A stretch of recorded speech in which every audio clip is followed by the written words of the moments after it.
So it seems like there's more bad news for Meta. Last week, Texas announced that it was suing the company for misusing facial recognition data.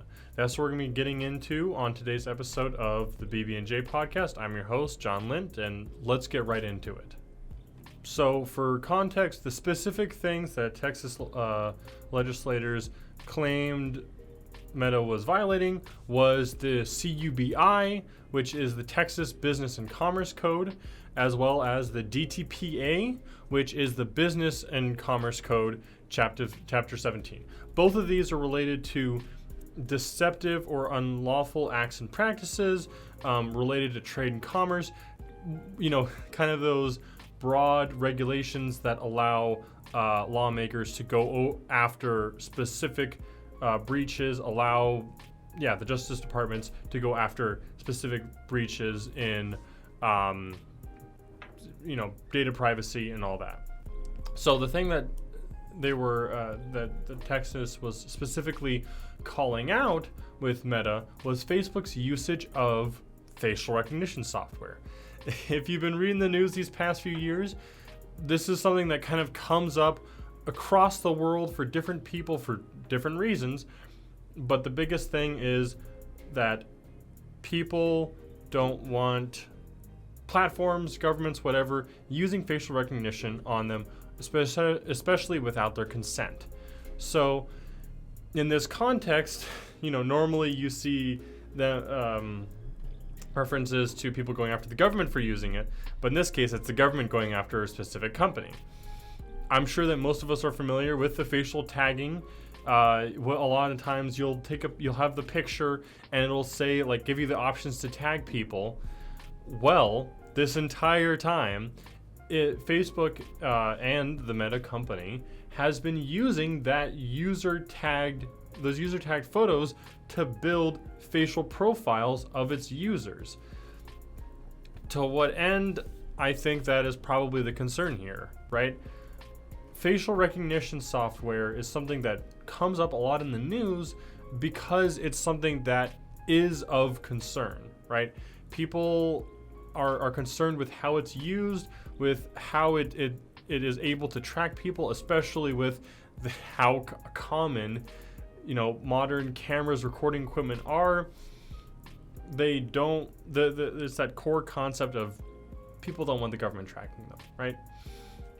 So it's kind of funny that the government's the one that's kind of cracking down on this, even if it's specifically the Texas government. But this is something that we are seeing concerns about. Data privacy in general, but part of that data is your face. You don't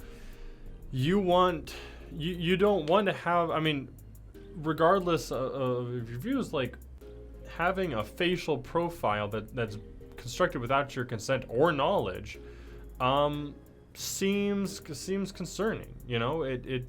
It's not something that you necessarily want to find out about through a lawsuit against the Meta company.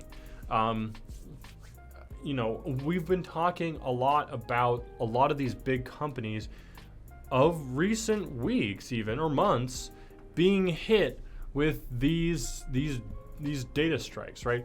The misuse of data. Google or Meta, the Meta company previously, getting hit by EU legislators for their data handling practices.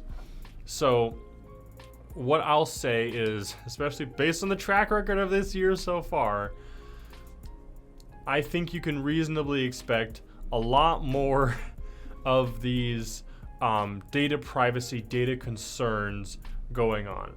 In past years, we've definitely seen it come and go in waves. People get really concerned and the focus shifts. I think right now we're starting to see that wave building up. And then as 2022 progresses, we're going to see those renewed calls for greater oversight, greater privacy for individual users.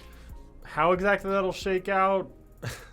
I don't think anyone really knows at this point. There's some people who are certainly trying to make it shake out a certain way, I'd say. But as I've said before, and I probably say it again, you can certainly expect a lot in the world of data and data privacy in these next few months, or even going into like the rest of 2022. So definitely stay tuned. I'm going to be talking about it. If there's specific things or specific data handling suits, pushes, movements, whatever that you want me to talk about, I certainly can. Let me know in the comments, send a message to bbdigitallab.com/podcast. I've been enjoying this series on current events in the world of tech. But yeah, I'll definitely keep it going in what is shaping up to be a very interesting year. So stay with me, make sure to like and subscribe, comment, all that good stuff, and I'll see you next week.